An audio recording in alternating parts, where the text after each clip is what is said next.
service now. I would like to thank everyone for coming today. I would like this service to be interactive, which means I would like you, the members of the audience, to participate in the service. So if you have anything to share regarding Howard, please either stand up or put your hand up and I will give you the floor. I would like to start the service off with a prayer. Please remain seated. Dear God, Creator of all things, we thank you for the life of Howard Walker and thank you for allowing us to be part of that life.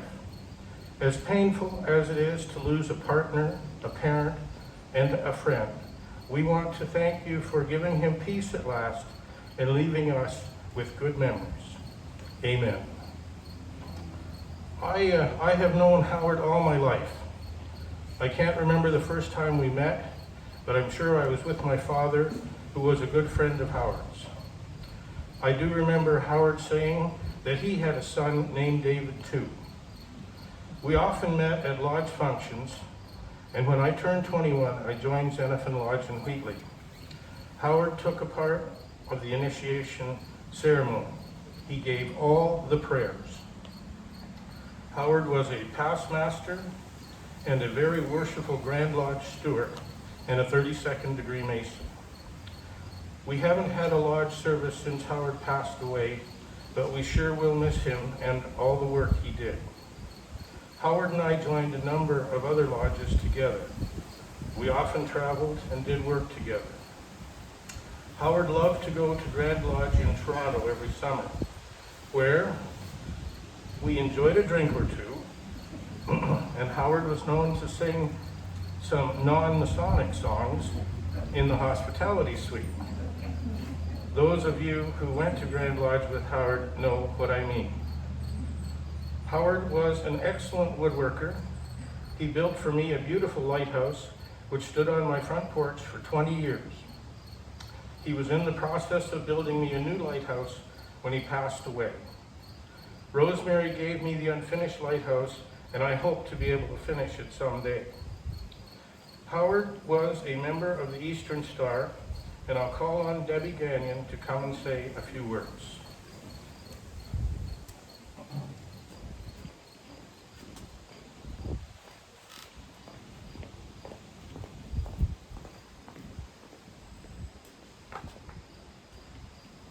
First of all, I would like to thank Howard's family for giving me this honor of speaking on Howard's Eastern Star journey.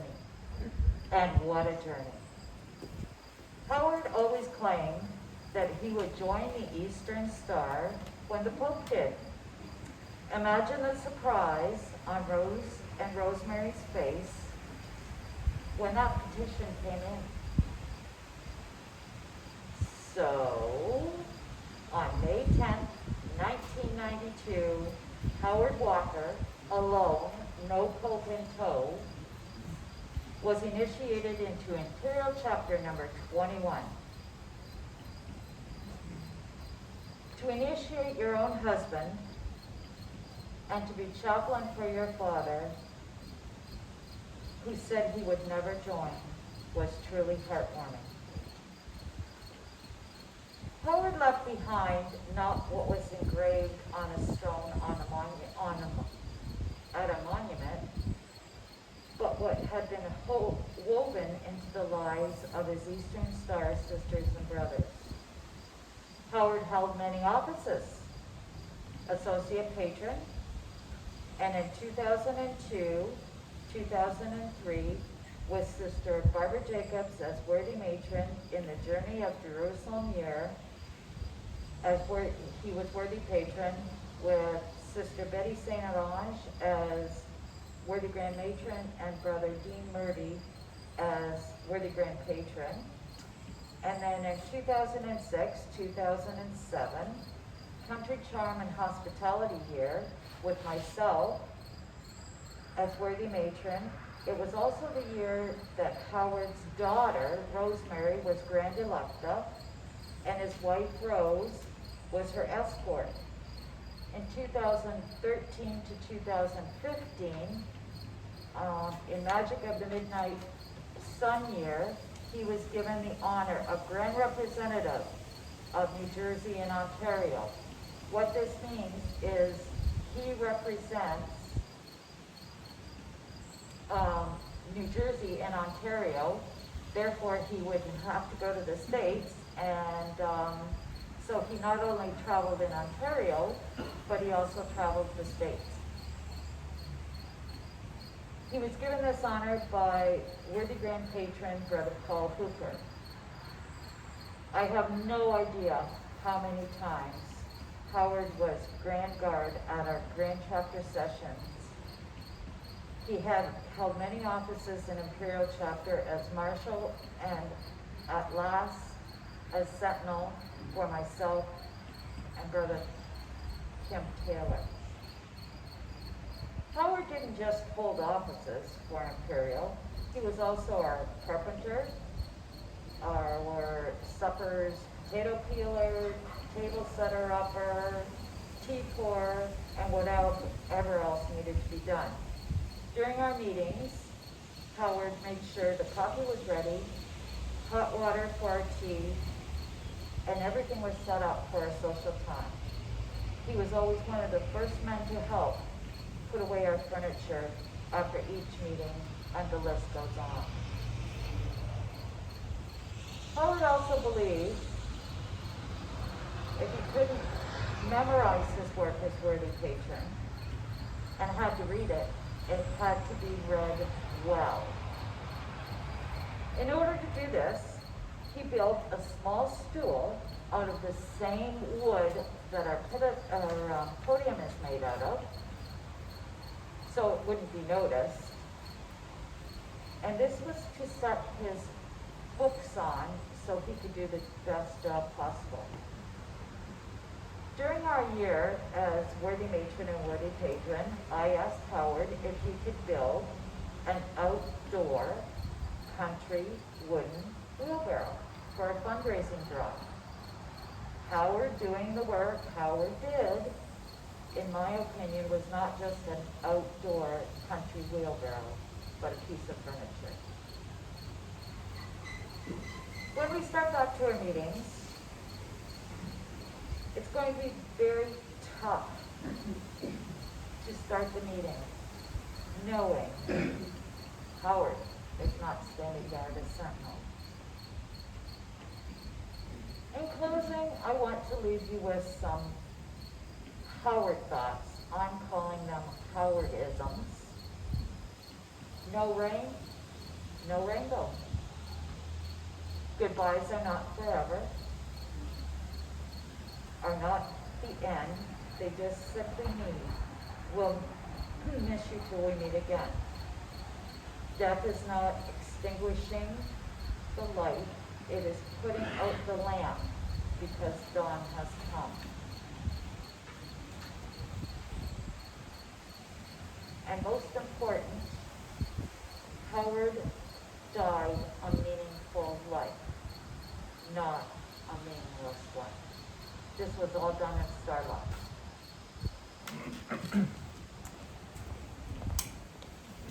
Thank you, Debbie. That was very, very nice.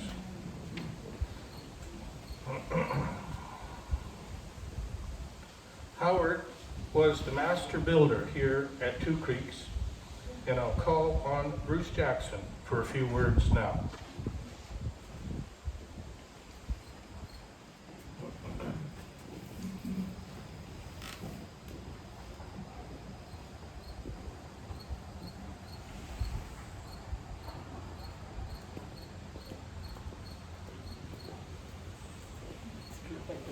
There you go. Okay.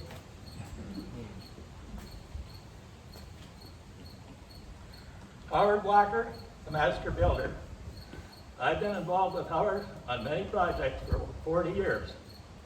He had a particular way of doing things, whether you approved of it or not. He was a perfectionist on anything he built. When he was finished something, all you ended up with a pile of sawdust and a few scraps of lumber. He was also very punctual. When he said he was going to start by 8 o'clock, you better be there by 7:45 because he was ready. Howard was a very valuable member of the Wheatley Lions Club. In the early 80s, the home school, Wheatley Public, needed help installing playground equipment. A lot of holes had to be dug. Howard brought out his post hole digger, which was made out of a Willie Street chassis with a Volkswagen Beetle engine. Howard had to leave at lunchtime. He left me in charge. Things were good until I tried to get off that seat. The seat was a one-piece molded plastic with a crack in the center, and it would open up when you sat down. However, when you stood up, it would close and catch you. Not good.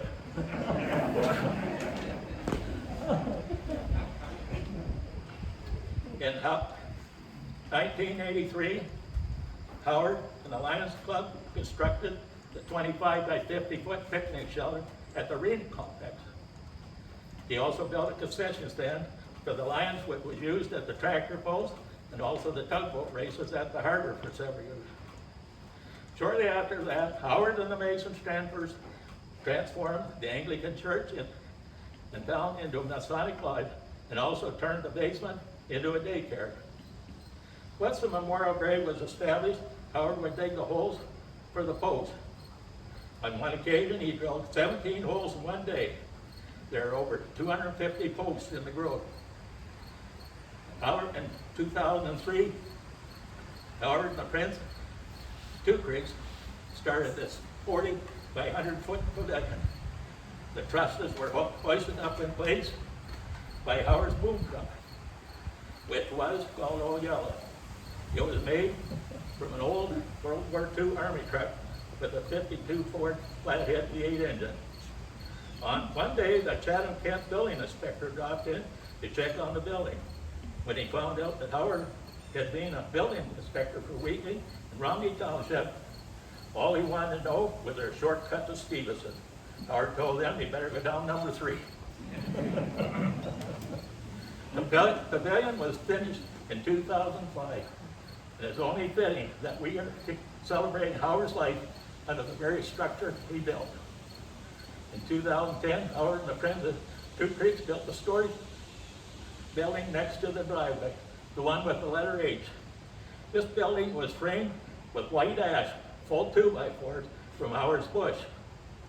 In 2015, Howard and the Friends of Two Creeks built the second storage bed. A month ago, Two Creeks Association placed a plaque under the letter H on the first building to honor Howard for all the work he has done here. The plaque states, in memory of Howard Walker, 1930-2020, master builder of Two Creeks. There are also a couple of trees dedicated to Howard's memory. The Kentucky tribe, their tree in the memorial grows with a Wheatley Lions Club. And this basswood tree by the pavilion at Two Creeks. As you see, Howard Walker left a very large legacy here at Two Creeks, as well as in the town over the years. A legacy his family can be very proud of.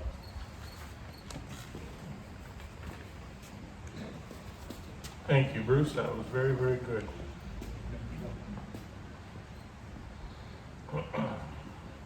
Howard spent a lot of time outdoors, and he loved to hunt and fish. He enjoyed gardening.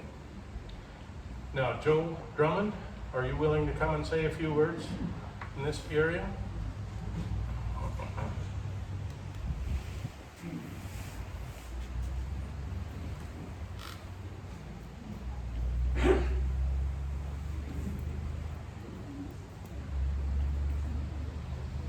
Well, Howard was a builder, but he wasn't just a builder with wood. He built a wonderful family, and I've had the opportunity throughout my life to share some time with all of them. And our hunt camp, we've been around for over a century. Howard has been there since I think 1960. We have a picture hanging on the wall at our camp from 1964, and pictures from every year since, pretty much. But Howard built family, he built friendships, and he built relationships through all the service clubs that he was involved in. I've heard some of the songs that you were talking about, Dave. Probably heard them all a few times. And our two other clubs that we share our ground with up north have sent their condolences to the family.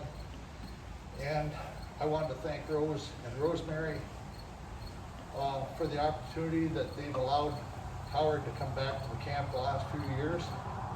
He took a number of years off, it was too cold, until Dave started hunting again.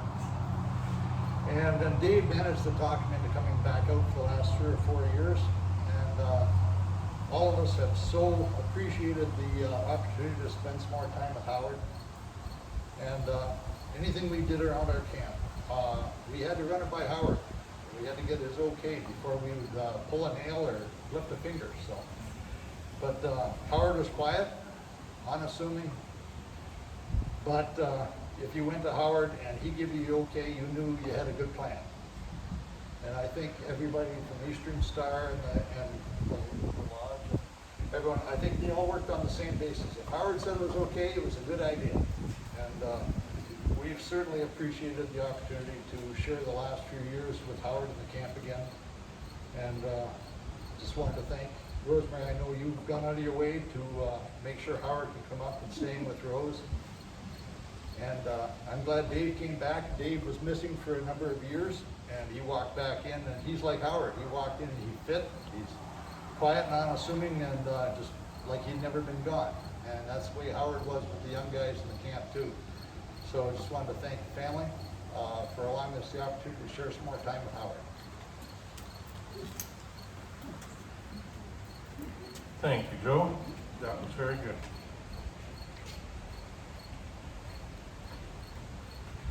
Now, I'd like to open it up. Is there anyone in the audience that has something they would like to share with everyone regarding Howard? Don't be shy. It's actually warm up here when the sun's shining. Is there anyone? Yes, please come forward.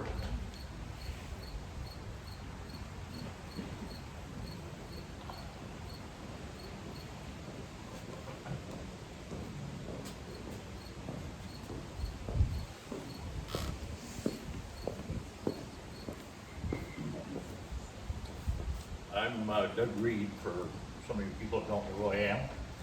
And I first met Howard about 45 years ago. And over the course of them 45 years, that man never aged. He aged physically, but not mentally or spiritually. There was a lot of fun in Howard. And we done a lot of work for him and with him, and sometimes against him. But Howard, if you were doing something and you were discussing with him, Howard would always say, well, that's one way of doing it. And you never really knew whether it was the right way of doing it, or sometimes we done it the way we wanted to. It was the right way of doing it. Howard, Dave was mentioning his singing abilities. I learned that one day. It was a cold, nasty day. We were working on the shed at his place. We decided to go and get warmed up. And the fire was on, but Howard dug around and found a bottle. And after a few sips, he threw the cap away, and then he got singing pretty good. So it was a pretty good time. When Howard came back from his trip to England, he was expounding about all the famous architecture. Previously, well, when we were putting on siding or anything, Howard would always say, make a cardboard pattern or you'll screw it up. Well, we never did. We just measured out. It would fit all the time. So when he got back from England and telling about the cathedrals and stuff, little brother asked him if he brought us any cardboard patterns. No, he says, no, gosh darn it, he says, you smart fuckers. So, but if we ever screw up for lack of a cardboard pattern, I know Howard will be chuckling and saying, well, that's one way of doing it. Howard was my mentor, my confidant, and most of all, he was my friend, and I sure miss him.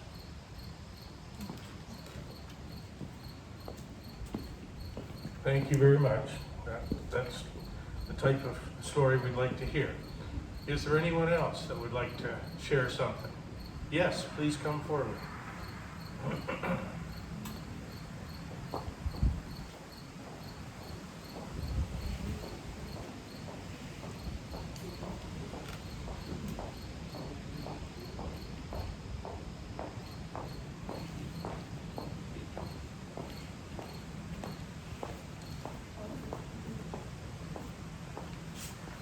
Hi, for those of you who don't know us, I'm Sandra and this is Jake, and we've had the ultimate pleasure of being Howard Rose's neighbors for the last 11 years. And we were always quiet and we kept to ourselves, but we've always just wanted to say thank you, because without the opportunity you guys gave us as two 20-year-old newlyweds to have a home, we wouldn't have our family. And we owe so much to you, Rose, and to Howard, who was always there for us whenever we needed help.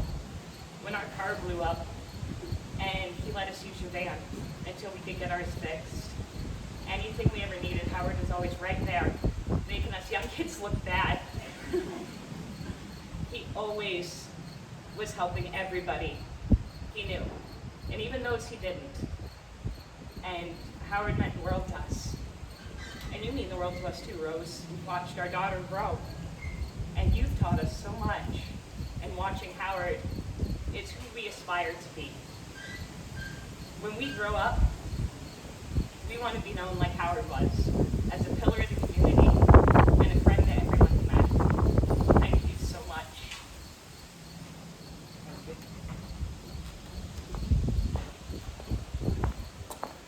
Thank you for sharing that. That was very, very good. Very nice.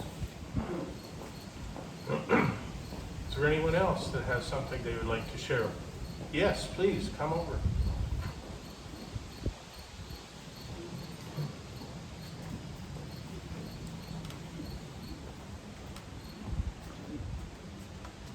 I'm Jean Aitchison from Stratford, and I'm here to tell you about a friendship. My father-in-law recruited Howard to work with him and sell and build beaver lumber buildings. So that was a wonderful, wonderful partnership, and I'm sure some of the people here have worked on those buildings. But it went much farther than that. It was an incredible friendship. I've just driven from Stratford to here. It's 2.5 hours. And Howard and Rose would make that trip. And my in-laws, Roy and Helen Aitchison, would come down here. Not only that, but with David and with the whole family. They traveled. They had to represent beaver lumber at plowing matches. And you can imagine the fun that went along with that. So relationships and friendships are precious. This is Thanksgiving weekend. Just hold on to those friendships. Hold on to those relationships, because that's what life is all about. Thank you, Rose and Howard, for all those wonderful, wonderful memories.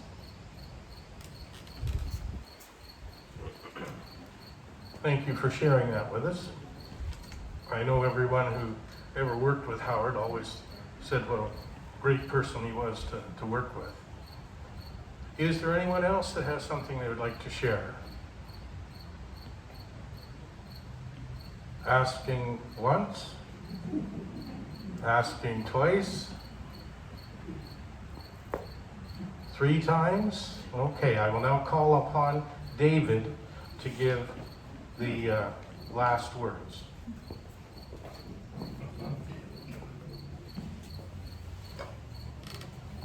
I have a few more notes than some of you, but on behalf of the Walker family, I would like to thank all of you here today.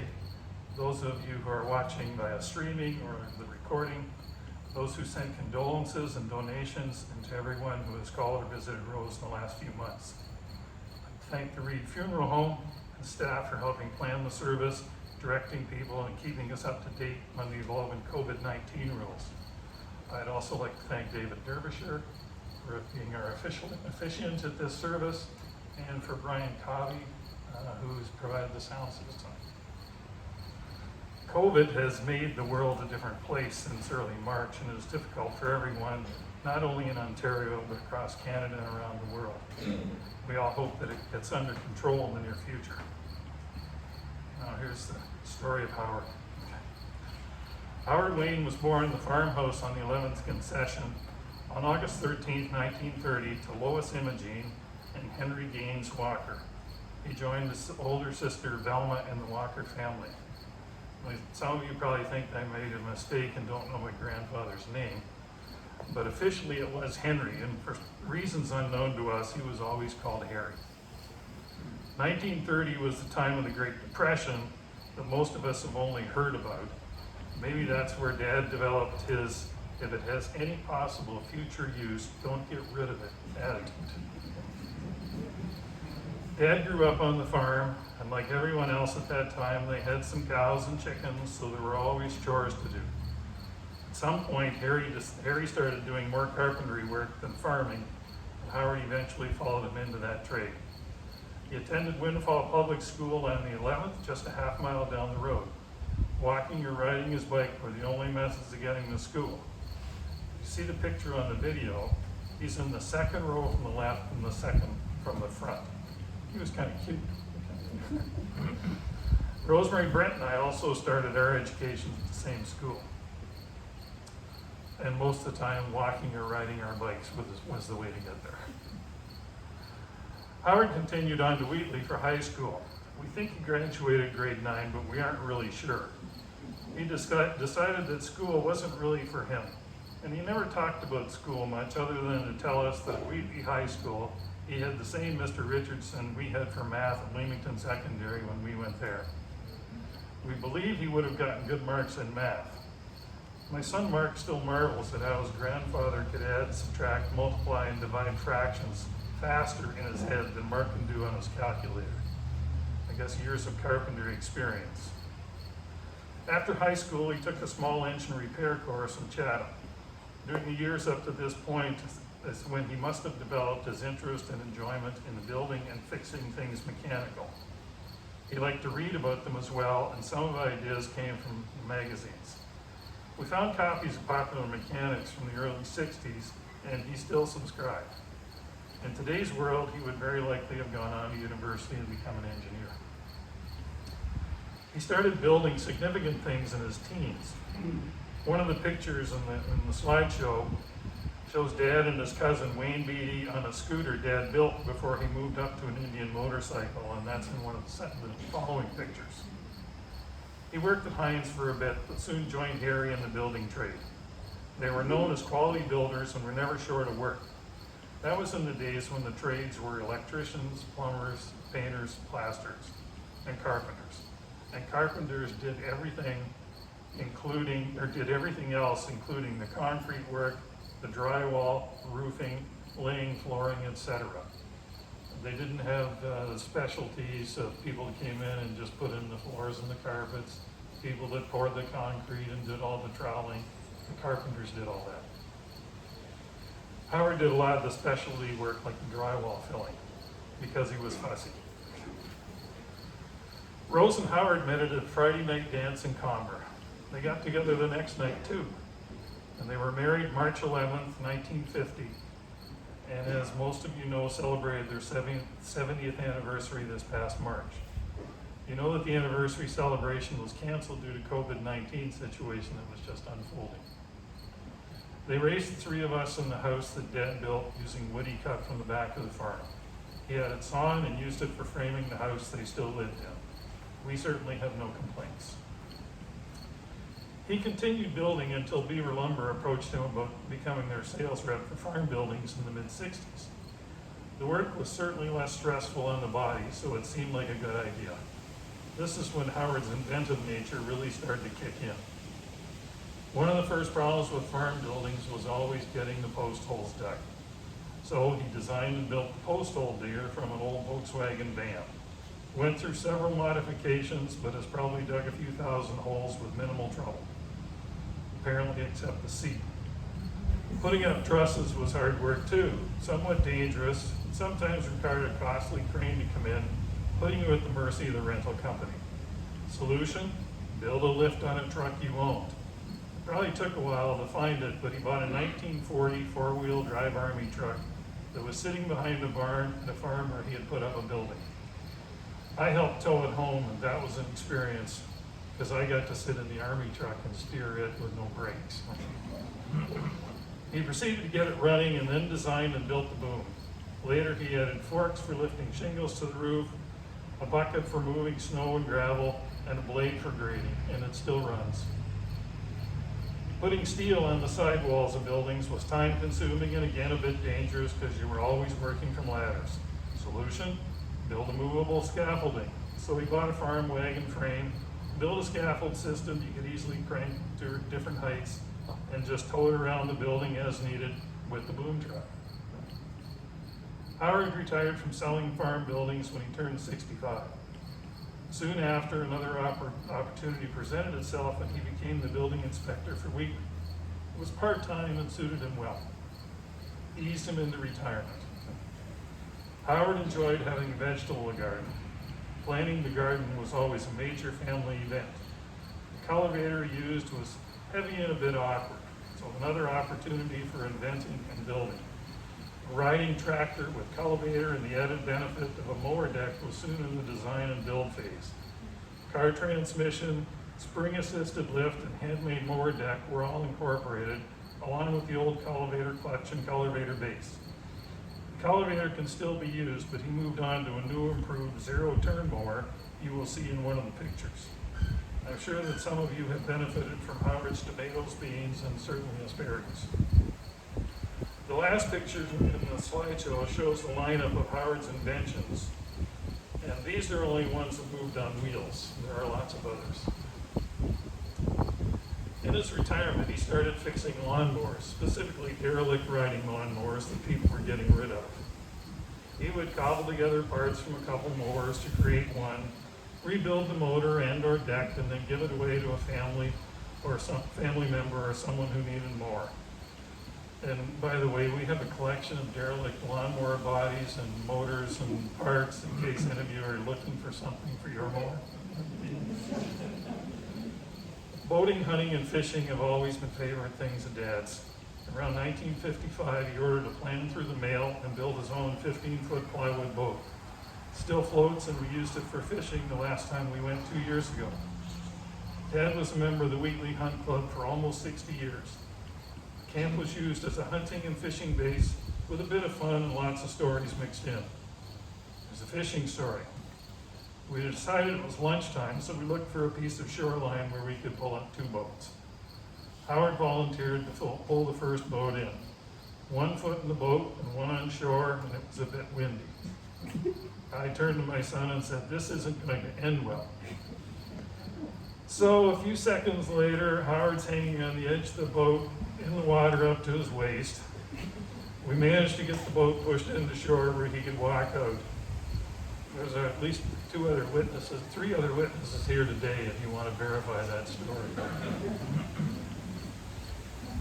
As you've already heard, Dad was a member of the Masonic Lodge, Scottish Rite, Blue Lodge, Eastern Star, and Lions Club. It's important to say that he was a committed member. He very seldom missed a meeting, went through the various officer positions, and was known as doing a good job in all the activities. Howard and Rose always enjoyed camping. As a family, we went on different camping adventures, including a trip to Expo 67. They gradually upgraded to a small house trailer, and eventually the 23-foot trailer they still used in the last couple of years. Dad decided in an early age that accuracy was a good thing, as those of you who worked with him already know.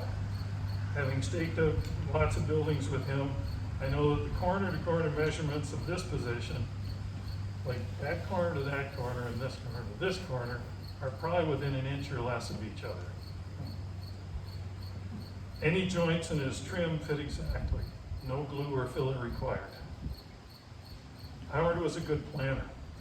He very seldom forgot a tool he might need or missed material for a project or building. One of my favorite stories comes from my son's wedding, from Mark's father-in-law, Rob McDonald. The wedding day was hot. Service was over and the beverage table was open and had a lineup. Dad was walking away from the table with one beer in his hand and one in each of his two suit jacket pockets. He didn't want to have to stand in line again. He was heading ahead. Howard could and did start up conversations with just about anyone. He could tell stories of personal experiences or other things he had been told, or just talk about current events. People look forward to seeing Howard at meetings or other events. He liked a good party. I have memories of him walking around the yard, handing out beer bottles from the 6-quart basket he loaded up in the garage. I won't talk about any parties at the hunt camp. He didn't hand out advice unless you asked for it, or were going to totally mess up. He was a good teacher, though. An acquaintance told me a couple weeks ago that he still builds barn doors the way Howard taught him many years ago. Dad went in the hospital on March 21st with severe abdominal pain. He had surgery for colon cancer on the 24th. Recovery looked promising, but he couldn't shake an infection that had set in, and he passed away on April 3rd.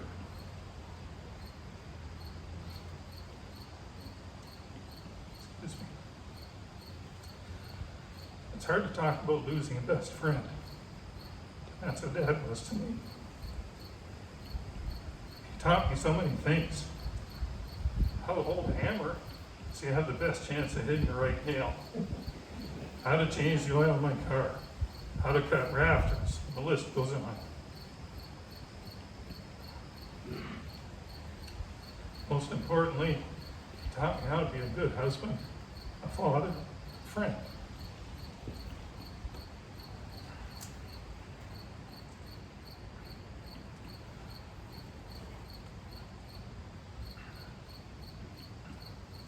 We all miss Howard, but he's left a legacy.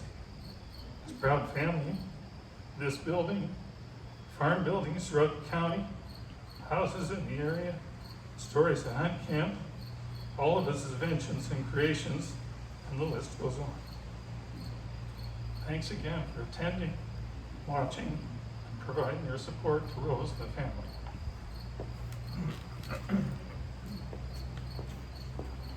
Thank you, David. That was very moving and very true. We will now end this celebration of Howard's life with a closing prayer we all know. Please remain seated. Let us repeat the Lord's Prayer in unison. Our Father, who art in heaven, hallowed be thy name. Thy kingdom come, thy will be done on earth as it is in heaven. Give us this day our daily bread, and forgive us our trespasses, as we forgive those who trespass against us. Lead us not into temptation, but deliver us from evil. For thine is the kingdom, and the power, and the glory, forever and ever. Amen. Here endeth the service.